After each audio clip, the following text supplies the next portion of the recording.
నమస్తే, నేను Roja. Welcome to special debate. India America మధ్యలో పాకిస్తాన్, మూడు దేశాల నడుమ ఒక ప్రశ్నకు సమాధానం మాత్రం లభించడం లేదు. పాకిస్తాన్ అమెరికా అధ్యక్షుడు చెప్పిన మాటలను ఏకీభవిస్తుంటే అబ్బే అంత సీన్ లేదని ఇండియా అంటుంటే, మొత్తంగా ఇండియా అమెరికా సంబంధాలు కొత్త పుంతలు తొక్కుతున్నట్టుగా కనిపిస్తున్నాయి. అసలు ట్రంప్ ఇండియా విషయంలో ఏం కోరుకుంటున్నాడు?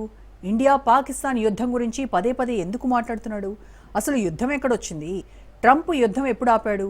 యుద్ధం గురించి పదే పదే ప్రస్తావించడం ద్వారా ట్రంప్ ఏం ఆశిస్తున్నాడు? ఇండియా ఎందుకు ట్రంప్కు క్రెడిట్ ఇవ్వడం లేదు? పాకిస్తాన్ క్రెడిట్ ఇవ్వడంతో పాటు నోబెల్ అవార్డు కూడా ఇవ్వాలన్నంతగా ఎందుకు భజన చేస్తోంది? ట్రంప్ కోరుకున్నట్టుగా ఇండియా వ్యవహరించకపోవడానికి కారణం ఏంటి? ఇండియా నుంచి ట్రంప్ అసలు ఏం కోరుకుంటున్నాడు? అమెరికా కోసమా, తన కంపెనీల కోసమా? తాజాగా మరోసారి ఇండియా పాకిస్తాన్ యుద్ధాన్ని ఆపానంటున్న ట్రంప్ మరొకసారి సంచలన వ్యాఖ్యలు చేశాడు. అణ్వాయుధ సామర్థ్యం ఉన్న రెండు దేశాల మధ్య పూర్తి తక్షణ కాల్పుల విరమణ తన దౌత్య చిత్రత ఫలితమన్నాడు. ఇదే మాటను గతంలో కూడా అనేకసార్లు జపించాడు ట్రంప్. అమెరికా మధ్యవర్తిత్వం వహించడం వల్లే చర్చల తర్వాత కాల్పుల విరమణ సాధ్యమైందన్నాడు. తాజాగా ఆసియా పర్యటనకు ముందు ఎయిర్ ఫోర్స్ 1లో మీడియాతో మాట్లాడిన ట్రంప్ భారత్ పాకిస్తాన్ల మధ్య ఉన్న ఉద్రిక్తతను పరిష్కరించడం రష్యా యుక్రెయిన్ యుద్ధం కంటే కఠినమైందని పేర్కొన్నాడు. కానీ దానిని మనోనిబ్బరంతో ఆపగలిగారన్నాడు. ఇండియా పాకిస్తాన్ మధ్య తాను కుదిర్చిన ఒప్పందం చాలా ఒప్పందాల కంటే కఠినమైందన్నాడు. కానీ తాను తేలిగ్గా పరిష్కరించగలిగారన్నాడు. ఈ ఏడాది ఆరంభంలో ప్రపంచవ్యాప్తంగా 8 ప్రధాన ఘర్షణలను పరిష్కరించారన్న ట్రంప్ నిజమైన శాంతి స్థాపకుడు తానేనన్నాడు. సుంకాల బెదిరింపులు లేకపోతే ఈ వివాదాలు ఎప్పుడూ ముగిసేవి కావంటూ ఓవర్ యాక్షన్ చేస్తూనే ఉన్నాడు.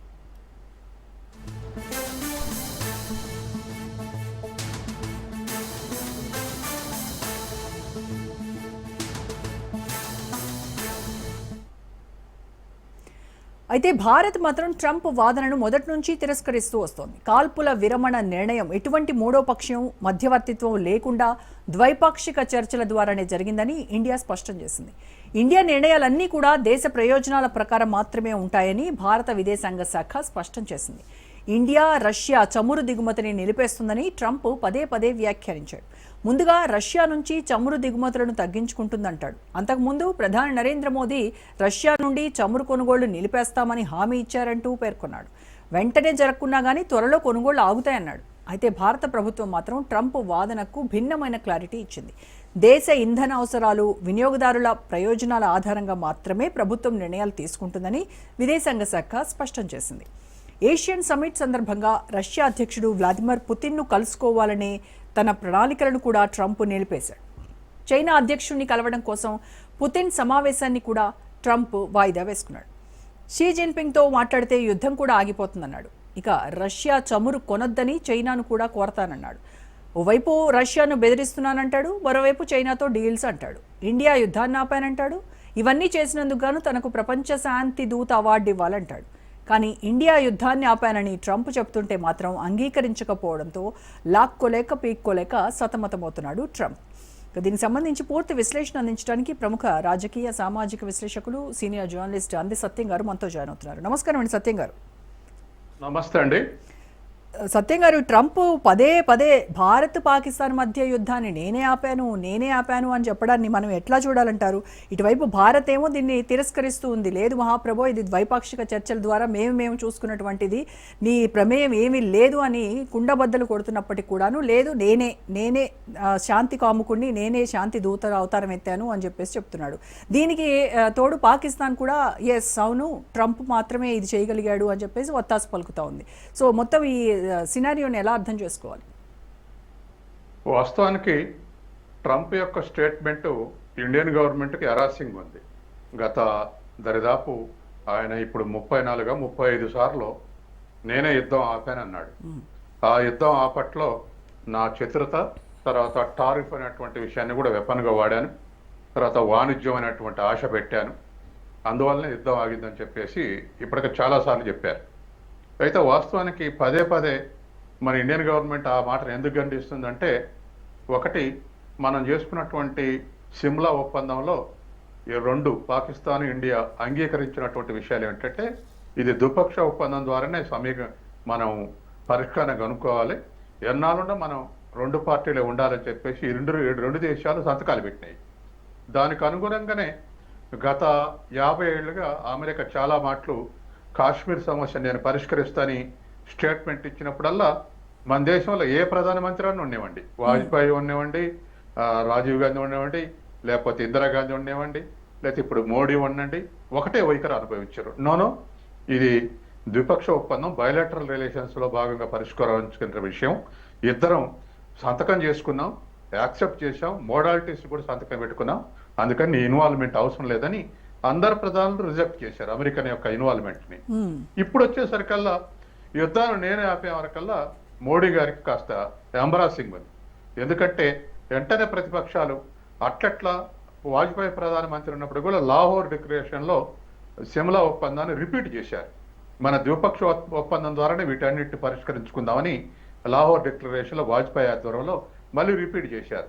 రిపీట్ చేసిన తర్వాత కూడా మీరు అమెరికాకు లొంగిపోయే ఈ యుద్ధాన్ని ఉపసంహరించుకున్నారు. ప్రతిపక్షాలన్నీ యుద్ధంలో దిగేటప్పుడు మేము సహకరించినాం, కానీ ఉపసంహరించుకునేటప్పుడు మాకెవరికి చెప్పకుండా ఉపసంహరించుకోరు. ఇందులో అమెరికా ఒత్తిడి పనిచేసింది అనేది ప్రతిపక్షాల ఆరోపణలు.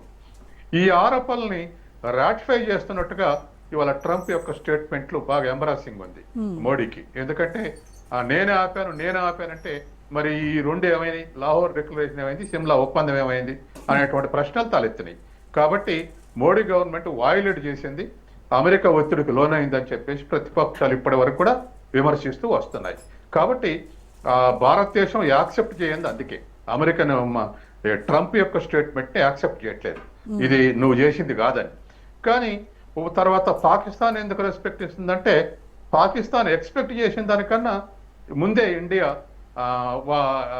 డిస్మాంటిల్ చేసింది వాళ్ళ వాళ్ళ ఉగ్రవాదుల స్థావరాలని, వీటన్నిటిని కూడా ధ్వంసం చేసింది. ధ్వంసం చేయడంతో వాస్తవానికి పాకిస్తాన్ డిఫెన్స్ లో పడింది. ఘర్షణలో డిఫెన్స్ లో పడినప్పుడు పాకిస్తాన్ డిఫెన్స్ లో పడటం అమెరికాకి ఇష్టం లేదు. ఎందుకంటే పాకిస్తాన్ లాగా వ్యక్తిత్వం వదిలేసి అమెరికాకి ఏజెంట్గా భారతదేశం పనిచేయట్లే, ఇది కొంత స్వతంత్రంగా నిర్ణయాలు తీసుకుంటుంది. కాబట్టి ఇక్కడ భారతదేశ ప్రజలు కూడా అట్లా ఇష్టపడరు, అమెరికాకు సరెండర్ కావటం, మరో దేశానికి సరెండర్ కావటం ఇష్టపడరు. కాబట్టి ఎప్పటి నుంచో ఇదే స్వతంత్ర వైఖరి అనుసరిస్తున్నాం. సరే, అలీన దేశాల తర్వాత ఆ యుగం అయిపోయిన తర్వాత కొంత డీవియేషన్స్ వచ్చినా ప్రైమరీగా కట్టుబడి ఉంటున్నాం. ఇప్పుడు ట్రంప్ నేనే చేసిందంటే అది పాకిస్తాన్ కోసం చేసిండు అనేది అందరూ అర్థం చేసుకుంటున్నారు.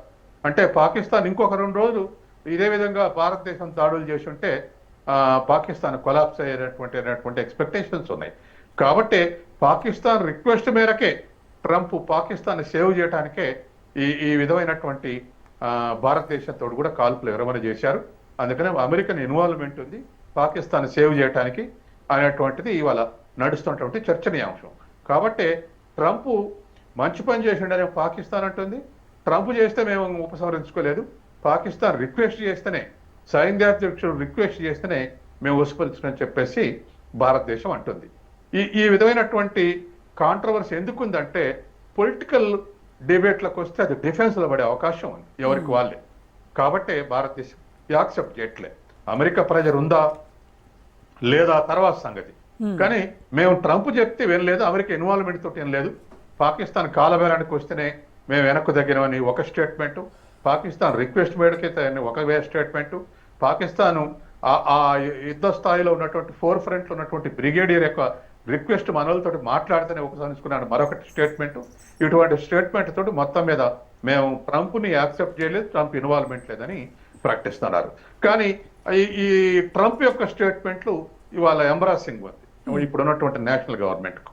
నేనే పరిష్కరించా అంటే ఏది నిజం అనేది. అందుకే ఇవాళ అన్నిటికన్నా కూడా మోడీ ఏ కోపంతో ఉన్నాడంటే, ఎక్కడైనా ప్రత్యక్షంగా ట్రంప్ తోటి చర్చ చేయడానికి ఇష్టపడలే. ఎక్కడికైనా గతంలో ఎపెక్ దానికి కానీ లేకపోతే మిగతా వాటికి కానీ దేనికైనా జయశంకర్నే పంపుతున్నాడు. అమెరికాలో ట్రేడ్ టాక్స్ కానీ మిగతా అన్నిటికి కూడా ఇంటర్నేషనల్ ఆర్గనైజేషన్లలో ఎక్కడైనా అట్లే పంపుతున్నాడు. రేపు జరగబోయేటువంటి సౌత్ కొరియాలో జరగబోయేటువంటి మీటింగ్ కూడా జయశంకర్ హాజరవుతాడు, నేను కేవలం ఆన్లైన్ లో మాత్రమే మాట్లాడతానని చెప్పేసి మళ్ళీ వాళ్ళ స్టేట్మెంట్ వచ్చింది. కాబట్టి ట్రంప్ ను కలుసుకోవడానికి ఇష్టపడడానికి కారణం ఈ ట్రంప్ యొక్క స్టేట్మెంట్లే. ఇది ఎంబరాసింగ్ ఉంది. కాబట్టి ఇప్పుడు నడుస్తున్నటువంటి పరిస్థితి అది.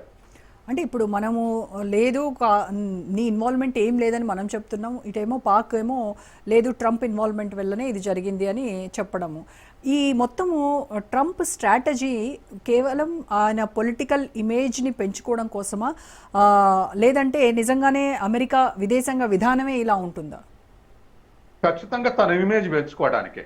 నేను చాలా యుద్ధాలు ఆపిన, గతంలో 7 ఆపిన, ఇది 8వది. ఈ యుద్ధాలు ఆపటం వల్లనే నేను ప్రపంచ శాంతిని కాపాడుకుతున్నా, నా వల్లనే ప్రపంచ శాంతి ఉన్నదని చెప్పేసి చెప్పుకోవటానికి, ఎలివెడిగటానికి ఒకటి. రెండవది, భారతదేశం యొక్క ఇప్పుడున్నటువంటి ప్రభుత్వాన్ని ఒత్తిడి గురి చేయడానికి కూడా దీన్ని ఒక స్ట్రాటజీగా వాడుతున్నాడు, ఒక వెపన్గా వాడుతున్నాడు. ఎందుకంటే రేపు టారిఫ్ చర్చల్లో కానీ లేదా ఇంటర్నేషనల్ పొలిటికల్ ఏరియానాలో కానీ భారతదేశంలో డిఫెన్స్లో పెట్టడానికి ఇది ఒక వెపన్గా వాడుతున్నాడు. అంటే ఇప్పుడున్నటువంటి రాజకీయ నాయకత్వం సమర్థించుకోలేనంతగా స్టేట్మెంట్లు ఇస్తున్నాడు. నేనే పరిష్కరించానని. వాళ్ళకి తెలుసు ఇద్దరి మధ్య, పాకిస్తాన్ మనకు మధ్య బయోలేటరల్ రిలేషన్స్ ఉన్నాయి, బయోలేటరల్ రిలేషన్స్ ద్వారా పరిష్కరించుకోవాలన్న ఒప్పందాలు ఉన్నాయి అనే విషయం అమెరికాకు తెలుసు. కాబట్టి దాన్ని వాయిలేట్ చేసింది ఇండియన్ గవర్నమెంట్ అని పరోక్షంగా చెప్పడం, ప్రత్యక్షంగా నేనే ఆపినానటం, ఈ విధమైనటువంటి స్ట్రాటజీని వాళ్ళ ట్రంప్ అమలు చేస్తూ ఉన్నాడు.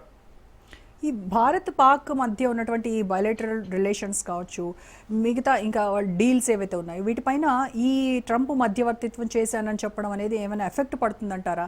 ఈ కాశ్మీర్ వివాదం ఇంకా ఏమైనా జటిలమయ్యేటువంటి అవకాశం ఉందంటారా దీనివల్ల? కాశ్మీర్ విషయంలో బయోలేటరల్ రిలేషన్ ద్వారా పరిష్కరించుకోవాలని ఇప్పుడు నేను చెప్పిన 2వ agreement, Simla agreement, Lahore declaration ద్వారా యాక్సెప్ట్ చేసినటువంటి అంశం. ఇవాళ కాశ్మీర్ని సాధారణంగానే కాశ్మీర్ ఇష్యూని ఇంటర్నేషనల్లో, ముఖ్యంగా యూఎన్ఓలో మాటకు లేవనెత్తడానికి అమెరికా సపోర్ట్ ఉంది పాకిస్తాన్కు. గత 50 ఏళ్లుగా యూఎన్ఓలో మాట్లాడినప్పుడల్లా లేవనెత్తుతా ఉంది. కాబట్టి అట్లా లేవనెత్తినడానికి కారణం అమెరికన్ సపోర్టే. ఇవిటో చేయకుండా ఉండటం, ఏదైనా విషయం మీద లేకపోతే ప్రోత్సహించడం ఇవన్నీ చేస్తుంది. అంటే ఒక ఇష్యూని, లోకల్ ఇష్యూని ఇంటర్నేషనలైజ్ చేయటం. ఇది పాలిటిక్స్లో ఏమిటంటే ఎదుటి దేశాన్ని డిఫెన్స్లో పడేయడానికి ఇటువంటి పని పాకిస్తాన్ చేస్తూ ఉంది. దానికి గత 50 ఏళ్ళలో కూడా అమెరికా ప్రోత్సాహం ఉంది. అందుకని ఆ ఆస్పెక్ట్లో ఆలోచించినప్పుడు కాశ్మీర్ ఇష్యూని మాటకు లేవనెత్తి ఇంటర్నేషనల్ ఆర్గనైజేషన్స్లో భారతదేశాన్ని కార్నర్ చేయడానికి అటువంటి ప్రయత్నం జరుగుతూ ఉంది. మొన్న కూడా జరిగింది, ఆ మధ్య కూడా యూఎన్ఓలో మాట్లాడారు. కాబట్టి ఇప్పుడున్నటువంటి పరిస్థితుల్లో పాకిస్తాను అగ్రెసివ్గా బిహేవ్ చేయడానికి కూడా అమెరికానే కారణం. ఎందుకంటే మేము మాటకి ఇప్పుడు కూడా మళ్ళీ ఘర్షణ ఆగిపోయిన తర్వాత కూడా సైన్యాధ్యక్షుడు 2-3 సార్లు స్టేట్మెంట్ ఇచ్చాడు. ఏమని, మేము భారతదేశం అంతు చూస్తామని చెప్పేసి స్టేట్మెంట్ ఇచ్చాడు. ఏనాటికైనా తర్వాత మొన్న ఆఫ్ఘనిస్తాన్ వచ్చిన ఘర్షణల సందర్భంగా మాట్లాడుతూ కూడా ఆఫ్ఘనిస్తాన్ తోటి భారతదేశంతో ఒకేసారి సంఘర్షణ దిగగలము అని స్టేట్మెంట్ ఇచ్చాడు. కాబట్టి ఇంత ఎక్స్పోజివ్గా పాకిస్తాన్ సైన్యాధ్యక్షుడైన, పాకిస్తాన్ ప్రధానమంత్రి అయినా మాట్లాడటానికి కారణం అమెరికానే. తర్వాత పాకిస్తాన్ డిఫెన్స్ మినిస్టర్ ఒక స్టేట్మెంట్ ఇచ్చారు అమెరికా మీద. అసలు అమెరికా సపోర్ట్ తోటే పాకిస్తాన్ నాశనం అయింది, పాకిస్తాన్లో ఉగ్రవాద శిబిరాలకు శిక్షణ ఇచ్చింది కూడా అమెరికానే, అమెరికా చెబితే మా దేశం ఇట్లా కునారిల్లిపోతుందని డిఫెన్స్ మినిస్టర్ స్టేట్మెంట్ ఇచ్చాడు. స్టేట్మెంట్ ఇస్తే ట్రంప్ చర్చలు జరపడానికి ప్రధానమంత్రిని, సైన్యాధ్యక్షుని పిలిచారు తప్ప డిఫెన్స్ మినిస్టర్ని పిలవలే, మాట్లాడలేదు. ఇదే కారణం, తను ఇచ్చిన స్టేట్మెంటే కారణం. గతంలో కూడా ఇమ్రాన్ ఖాన్ ప్రధానమంత్రి ఉన్నప్పుడు మనం భారతదేశం నుంచి నేర్చుకోవాలి, మనం చాలా తప్పులు చేశాం, దీనికి కారణం అమెరికా అని ఇమ్రాన్ ఖాన్ స్టేట్మెంట్ ఇవ్వగానే వెంటనే ఇమ్రాన్ ఖాన్ ప్రభుత్వాన్ని కోల్దోశాడు. అందులో ఇప్పుడు వాస్తవానికి ఇప్పుడు పరిపాలించే పార్టీలు గెలవలేదు. ఇమ్రాన్ ఖాన్ పార్టీ గెలిచిన తర్వాత డాలర్లు ఖర్చు పెట్టి 30 మంది ఎంపీలు వెనక్కు లాగి ఇప్పుడు ఉన్నటువంటి పక్షాలకు సపోర్ట్ ఇప్పించి ఇప్పుడు ఉన్నటువంటి గవర్నమెంట్ నిలబెడతారు. గెలిచింది ఇమ్రాన్ ఖాన్ ప్రభుత్వం. కాబట్టి ఇమ్రాన్ ఖాన్ ని విచారణ లేకుండా అరెస్ట్ చేశారు, ప్రభుత్వాన్ని గోలదేశారు. ఇప్పుడు అమెరికన్ కన్సర్న్లో ఉండేటువంటి ప్రభుత్వాన్ని కొనసాగిస్తున్నారు. దీని వెనకాల ఈ వ్యూహాన్ని అమెరికా ఎప్పుడు మానుకోవట్లే. సో ఇండియా మంచిది అంటే చాలు, లేదా ఇండియా మంచి పని చేసిందంటే చాలు, వాడు పాకిస్తాన్లో ఉండటానికి లేదు. అంటే అమెరికా విసిరేటువంటి చిల్లర కోసం యాక్చువల్గా నిజంగా చెప్పాలంటే అడుక్కు తినేటువంటి పాకిస్తాన్కి అమెరికా విదిలించేటువంటి వాటి కోసమే పాకిస్తాన్ అమెరికాకు ఒత్తాసు పలుకుతోందంటారు. ఖచ్చితంగా అమెరికా ఇప్పుడు పాకిస్తాన్ పేరుకే పార్టీలు ఉన్నాయండి. పాకిస్తాన్లో ఉన్నటువంటి డెమోక్రసీ వీకెస్ట్ డెమోక్రసీ. ఎందుకంటే ఎవరు గెలిచినా సైన్యం కనుసన్నల్లో నడవాల్సి వస్తుంది. సైన్యం సహకారం లేకుండా వాళ్ళు ఒక రోజు కూడా పరిపాలించలేరు. తర్వాత సైన్యాధ్యక్షునికి ఎప్పుడు కూడా మానిటరింగ్ చేసేది అమెరికన్ ఏజెన్సీసే, అమెరికన్ ఇంటెలిజెన్స్ ఏజెన్సీసే. సిఐఏ సహాయంతో అమెరికా మిలిటరీ ఏ యాక్షన్కైనా దిగుద్ది, పాకిస్తాన్ మిలిటరీ ఏ యాక్షన్కైనా దిగుద్ది. ఇది లాంగ్ రన్ ప్రొసీజర్, గవర్నమెంట్లు మారినా అదే ప్రొసీజర్. కాబట్టి పాకిస్తాన్లో భుట్టో ఉన్నా, జవల్దారి ఉన్నా, లేకపోతే ఇప్పుడు ఉన్నటువంటి వాళ్ళు ఉన్నా, ఎవరున్నా సరే ఖచ్చితంగా వాళ్ళ డైరెక్షన్ నడుస్తుంది. తర్వాత సైన్యం యొక్క సపోర్టుకు అమెరికన్ మానిటరింగ్ చేస్తుంది కాబట్టి వాళ్ళ సహకారం లేకుండా, అమెరికా సహకారం లేకుండా నడిపే పరిస్థితి లేదు. అందుకే దాని యొక్క వీకెస్ట్ పొజిషన్ చూసి అప్పుడప్పుడు సైనిక తిరుగుబాటు చేసి హక్కు కానీ మిగతా వాళ్ళు కానీ 2-3 సార్లు సైన్యం తిరుగుబాటు చేసి వాళ్ళు స్వాధీనం చేసుకుని వాళ్ళు పరిపాలించారు. ఇది కారణం కేవలం అమెరికన్ సపోర్ట్ తోటే. అందుకని ఇవాళ ఉన్నటువంటి పరిస్థితుల్లో ఎవరైనా ఫేవరబుల్గా ఉంటే ఇండియాతోటి, లేదా ఎవరైనా సాఫ్ట్గా ఉంటే పాకిస్తాన్ నుంచి వెంటనే దాన్ని డిస్మెంటల్ చేసేస్తుంది అమెరికా. దీనికి ఎందుకు అమెరికా మరి పాకిస్తాన్కి ఎంత ప్రాధాన్యత ఎందుకు ఇస్తుంది అంటే, ఇది వ్యూహాత్మకమైనటువంటి ప్లేస్లో ఉంది. అటు చైనాను కంట్రోల్ చేయడానికి అవసరం, అటు ఆఫ్ఘనిస్తాన్లో ఇన్వాల్వ్మెంట్కి అవసరం, అటు రష్యన్ నియరెస్ట్ ప్లేస్ బోర్డర్ ఉన్నటువంటి స్థితి ఆఫ్ఘనిస్తాన్కు, ఇండియా పాకిస్తాన్కు బోర్డర్ ఉంది, అటు పాకిస్తాన్కు ఇరాన్ బోర్డర్ ఉంది. కాబట్టి ఈ అన్ని దేశాల్లో ఒక చెకింగ్ లాంటి మానిటరింగ్ ఉండాలంటే పాకిస్తాన్ని వదులుకునే స్థితిలో లేదు. కాబట్టి పాకిస్తాన్ ఈ విధంగా ప్రోత్సహించి మిగతా దేశాల్లో ఉన్నటువంటి అవకాశం అయితే డీస్టెబిలైజ్ చేయటం. ఇప్పుడు బంగ్లాదేశ్లో కూడా అమెరికా ఇన్వాల్వ్మెంట్ ఉంది అనుకుంటున్నారు. ఎందుకంటే ఆ దేశ అధ్యక్షురాలు మనకు ముజిబుర్ రెహమాన్ నుంచి మొన్నటి వరకు కూడా మనకు ఫ్రెండ్లీ కంట్రీ బంగ్లాదేశ్. ఇప్పుడు మన వ్యతిరేక శక్తులు అధికారం స్వాధీనం చేసుకున్నారు. ఇప్పుడు వాళ్ళకు ప్రోత్సాహం నడుస్తుంది. నిన్నగాక మొన్న ఒక న్యూస్ కూడా వచ్చింది, అమెరికన్ ఇంటెలిజెన్స్ ఆఫీసరు బంగ్లాదేశ్లో ట్రైనింగ్ ఇస్తున్నాడని చెప్పేసి న్యూస్ వచ్చింది నిన్నగాక మొన్న. కాబట్టి వెంటనే బంగ్లాదేశ్లో కూడా ఇన్వాల్వ్మెంట్ అవుతా ఉంది. కాబట్టి అమెరికా ఎప్పుడు కూడా ప్రాథమికంగా భారతదేశ వ్యతిరేకి, వాణిజ్య భాగస్వామిగా ఉంటుంది. వాణిజ్యం ద్వారా సరెండర్ చేసుకోవాలని చూసింది. వాణిజ్యం ద్వారా మనం సరెండర్ అయ్యే స్థితిలో లేము. తర్వాత సోవియట్ యూనియన్ అప్పుడు ఇప్పుడు రష్యాను వదులుకోవాలనుకుంటే అంబిషన్, దానికి మనం సిద్ధంగా లేము. ఎందుకంటే ఒక దేశానికి సరెండర్ అయితే ఆటోమేటిక్గా దాని నుంచి సావరెంటీ కూడా థ్రెట్ వస్తుంది. కాబట్టి మన దేశ స్వతంత్ర లేదా సావరెన్ పాలసీని మనం అనుసరిస్తున్నాం. సో ట్రంప్ ఈ భారత్ పాక్ మధ్య ఉన్నటువంటి సంఘర్షణని రష్యా యుక్రెయిన్ యుద్ధం కంటే కూడా కఠినమైంది అని మాట్లాడాడు. అంటే రెండు అణు సామర్థ్యం ఉన్నటువంటి దేశాల మధ్యవర్తిత్వం అంత ఈజీ కాదు అన్నట్టుగా, అసలు ఆయన మధ్యవర్తిత్వం చేశాడు అనడానికి ఉన్నటువంటి బేస్ ఏంటి, ఆధారాలు ఏంటి, ఎందుకు వ్యాఖ్య? ఇప్పుడు మధ్యవర్తిగా ఆయన చర్చలు జరపలేదు. మధ్యవర్తిత్వం ఆయనది లేదు, చర్చలు జరిపింది లేదు. రెండు దేశాల మధ్య చర్చలు కూడా జరగలేదు. ఏదో ఇండియన్ గవర్నమెంట్ ఇన్ఫర్మేషన్ ప్రకారం 2 ఆఫీసర్లు మాట్లాడుకుర్రు, ఉపసంహరించుకున్నామని చెప్పింది.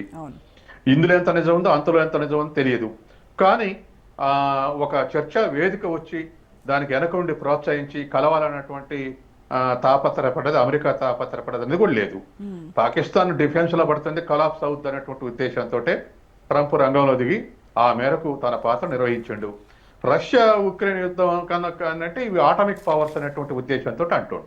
ఉక్రెయిన్ ఆటమిక్ పవర్ ఉక్రెయిన్కు లేదు. కాబట్టి ఇవాళ రష్యన్ 1 సైడెడ్, అందులో అమెరికా కన్నా ఎక్కువ ఆటమిక్ వెపన్స్ ఉన్నాయి.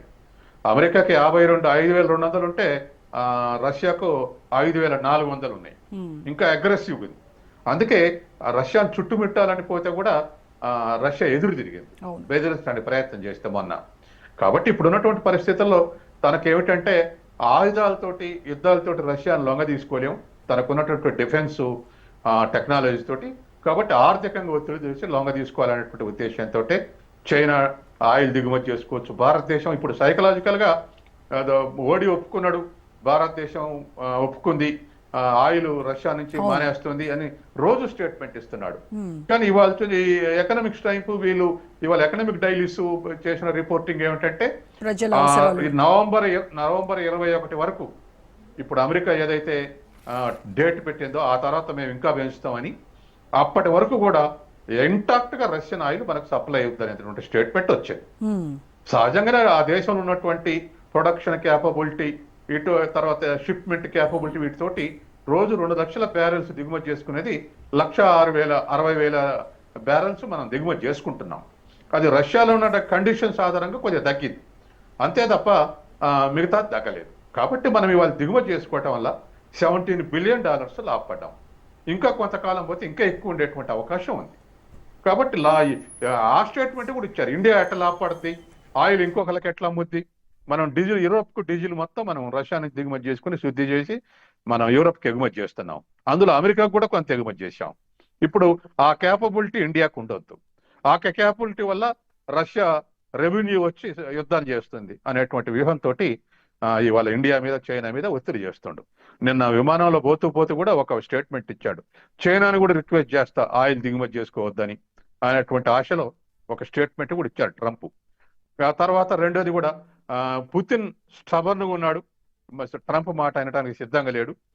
అదే సందర్భంలో మోడీ కూడా ఎదురుగా మాట్లాడి ఏదో కన్విన్స్ చేయాలన్నటువంటి ప్రయత్నం చేయట్లేదు. ఇద్దరు దూరం అయ్యారు. కాబట్టి వీళ్ళిద్దరు కూడా జిన్పింగ్ సపోర్ట్ తోటే ఇది నడుస్తుంది. కాబట్టి జిన్పింగ్ నే కన్విన్స్ చేస్తా అని చెప్పేసి మరొక స్టేట్మెంట్ ఇచ్చాడు. అది ఏ మేరకు చేస్తాడు ఏమిటి, జిన్పింగ్ ఈల్డ్ కావటం అనేది అసంభవం. వాళ్ళిద్దరికి చాలా వైరుధ్యాలు ఉన్నాయి. తర్వాత ఇంకోటి కూడా మనం ఆల్టర్నేటివ్ చూసుకుంటున్నాం. ఇవాళ సెన్సెస్ ప్రకారం మనకు అమెరికాకు చేసే ఎగుమతులు 12% తగ్గితే చైనాకు ఈ అక్టోబర్ నవంబర్లో చైనాకు 30% ఇంక్రీజ్ అయినాయి మన ఎక్స్పోర్ట్స్. అంటే మనం కొత్త మార్కెట్లు ఎత్తుక్కుంటున్నాం. ఆ మార్కెట్లు ఎత్తుక్కోవటంలో ఇప్పటికి ఇవాళ వరకు వచ్చిన లెక్క 24 దేశాలను సెర్చ్ చేస్తున్నాం మార్కెట్ కోసం. అంటే అమెరికా నుంచి వచ్చేటువంటి క్రైసిస్ని ఎదుర్కోవటానికి మనం కొత్త మార్కెట్ ఎదుర్కొంటున్నాం. చైనాకి ఇంకెక్కువ సపోర్ట్ చేసి చైనా యాక్సెప్ట్ చేస్తుంది మనల్ని. ఇంకో 30% ఎక్కువ దిగుమతి చేసుకుంది. కాబట్టి ఇవన్నీ కూడా ట్రంప్కు నిద్రపట్టకుండా చేస్తుంది. అంటే ఒకసారి 2 సార్లు 3 సార్లు ఇప్పటికీ రష్యా మీద 18వ సారి ఏది నియంత్రణ పెట్టడం యుద్ధం బిగిన్ తర్వాత. కాబట్టి వీళ్ళు అమెరికా ఒత్తిడిని నుంచి ఎస్కేప్ కావడానికి అనేక దేశాలు అనేకమైనటువంటి దారులు చూసుకుంటున్నాయి. కాబట్టి ఏషియాలో కూడా మూసేయాలని ఇవాళ వచ్చే పర్యటనలో రేపు మలేషియాను కలుస్తా, లేకపోతే వియత్నాంను కలుస్తా, చైనాను కలుస్తా అని ఏషియా దేశాల మీద ఎక్కువ పెట్టి ట్రంప్ ఇవాళ ప్రయాణం ప్రారంభించాడు. అసలు ట్రంప్ భారతదేశం నుంచి అసలు ఏం కోరుకుంటున్నాడు సార్? అంటే ప్రపంచవ్యాప్తంగా అసలు అన్ని దేశాలు కూడా ఆయన చెప్పు చేతల్లోనే ఉండాలి, ఆయన చెప్పినట్టుగా వినాలి, అగ్రరాజ్యం పెద్దన్న అంటే ఓపెన్ స్టేట్మెంట్ కదండి. ఏమిటా ఓపెన్ స్టేట్మెంట్ అంటే, ఒకటి మా గోధుమలు దిగుమతి చేసుకోండి, 2 మా మొక్కజొన్నలు దిగుమతి చేసుకోండి, గోధుమలు కూడా పక్కకు పెట్టండి, మొక్కజొన్నలు, సోయాబీను, డైరీ ప్రొడక్ట్స్ ఈ మూడింటిని మమ్మల్ని ఎలో చేయండి, మా మీద 40% టారిఫ్ వేసి మమ్మల్ని రానివ్వట్లేదు, ఇది ఖచ్చితంగా కరెక్ట్ కాదు అని చెప్పేసి ప్రెజర్ చేస్తుండే. గతంలో 10 ఏళ్ల నుంచి ప్రెజర్ చేశాడు. ఇప్పుడు ఏడాది నుంచి టాక్స్ పోస్ట్ పోన్ కావడానికి కూడా ఈ మూడింటి విషయంలో ఇండియా యాక్సెప్ట్ చేయాలనేది. ఈ మూడింటి మీద ఇండియా రైతాంగం 12 కోట్ల రైతాంగం, దరిదాపు 60 కోట్ల మంది ప్రజలు ఈ మూడింటి మీద ఆధారపడుతున్నారు. 60% ఎంప్లాయ్మెంట్ వ్యవసాయ రంగంలో. యూరోప్లో కానీ అమెరికాలో కానీ 50% సబ్సిడీ ఇచ్చి వ్యవసాయం చేయిస్తున్నారు. అంటే అక్కడ రైతులకు అయ్యే ఖర్చు $2,000 అయితే ఎకరానికి $1,000 అమెరికా లేదా యూరోప్ సబ్సిడీ ఇస్తుంది. అట్లా పండించిన పంటలు ఇక్కడికి వచ్చి భారతదేశంలో వచ్చి తక్కువ ధరలకు అమ్మితే మన వాళ్ళు ఇప్పుడు ఉన్నటువంటి సపోర్టింగ్ ప్రైస్కే గిట్టుబాటు కావట్లేదు అంటున్నాడు. ఇవాళ బియ్యం, తెలంగాణలో బియ్యం 2300 క్వింటాలు ఉంటే కూడా మాకు గిట్టుబాటు కాదు, 25-26 కావాలి అని అంటే తెలంగాణ గవర్నమెంట్ ఇంకో 500 బోనస్ ఇస్తుంది. ఇప్పుడు ఇదంతా క్వాలప్స్ అయింది వాళ్ళ ఇంపోర్ట్స్ వస్తే. Right sir. Thank you so much Satyam గారు.